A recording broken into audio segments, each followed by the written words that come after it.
Mr. Khan, thank you for speaking with us under such difficult circumstances. How are you coping with your imprisonment? I am confined in a 7-foot by 8-foot death cell, typically reserved for terrorists to ensure they have no contact with anyone. It is solitary confinement with barely any space to move. I am under constant surveillance by the agencies, being recorded 24/7, and I am denied basic prisoner and human rights such as visitation, I told the Sunday Times. My life has drastically changed since being in this maximum security prison for almost a year. The charges against me: corruption for allegedly selling state gifts, treason for leaking state documents, and an illegal and un-Islamic marriage, have led to my confinement. The interview was conducted through my lawyers because I am not allowed pencil and paper. This month, a UN working group on human rights declared my incarceration arbitrary and in violation of international law, demanding my immediate release.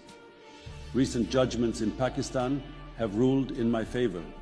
In June, the so-called Cypher case for leaking state secrets was overturned, as was on July 13th my convictions for illegal marriage and for selling state gifts such as jewelry from the Saudi crown prince.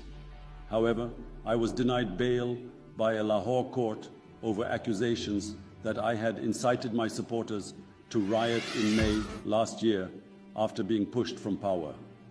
Protesters stormed the home of the local army commander and stole white peacocks from his garden. The government is threatening to ban my party, Pakistan Tehreek-e-Insaf, PTI, which won more seats than any other in elections in February. This is despite what I have called unprecedented pre-poll rigging, including my imprisonment, along with that of many of my key lieutenants, and the banning of our party symbol, the cricket bat. The election results and the voter turnout were nothing short of a soft revolution that took place under a martial law environment, I said. People voted for me because they are fed up with the current system and how Pakistan is being run.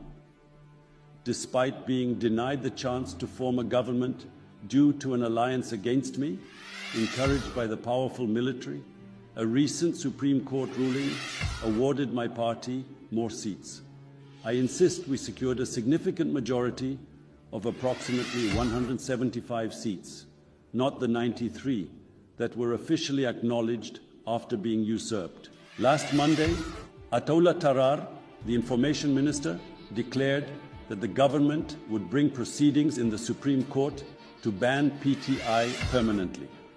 We are going to impose a ban on PTI, and we believe that Article 17 of the Constitution gives the government the right to ban political parties, and the matter will be referred to the Supreme Court, he told journalists.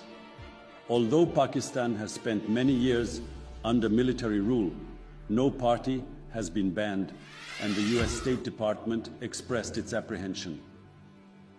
Banning a political party would be of great concern to us, a spokesman said.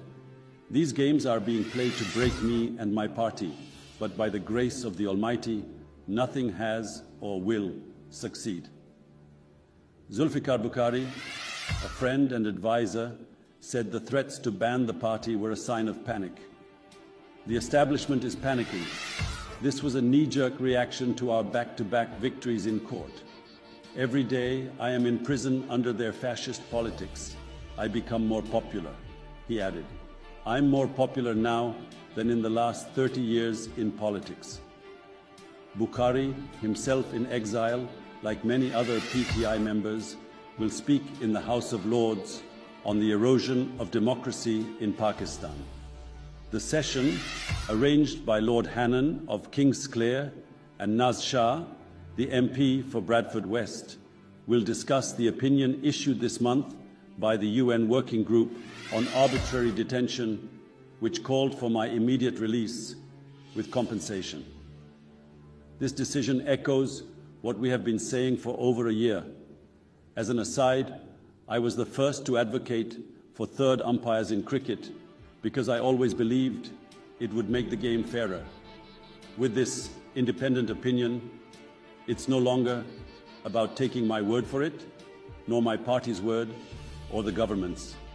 Anyone can read the entire report and see for themselves the injustices that have occurred and what is ultimately damaging the country and hurting its people. I urge other country leaders and human rights organizations to read the UN decision and act. Despite the conditions, I keep my morale high by keeping fit whenever possible.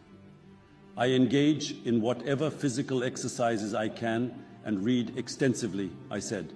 I spend most of my time planning for the future. Despite being caged, the entire country looks to me for hope and resilience. Most importantly, my prayers keep me steadfast. My belief in God assures me that justice will prevail over tyranny.